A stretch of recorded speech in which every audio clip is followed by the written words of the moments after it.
मराठा आरक्षणावर तोडगा काढण्यासाठी सर्वपक्षीय बैठक, विरोधकांचा बहिष्कार तर विरोधकांकडून मराठा समाजाशी देणं घेणं नाही, फडणवीसांचा घणाघात.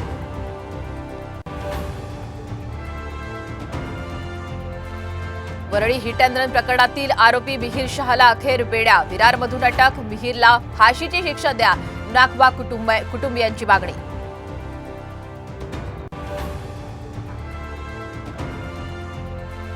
मुंबईतील 7 रेल्वे स्टेशनचा नामांतराचा प्रस्ताव विधिमंडळात सादर, मंजुरीसाठी केंद्राकडे पाठवणार.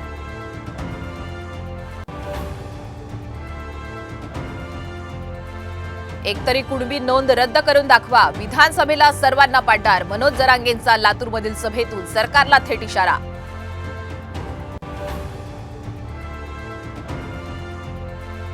आणि माऊलींच्या पालखीचा फलटणमध्ये मुक्काम, तर संत तुकोबांची पालखी आज निमगाव केतकीत, उद्या पार पडणार दुसरं गोल रिंगण.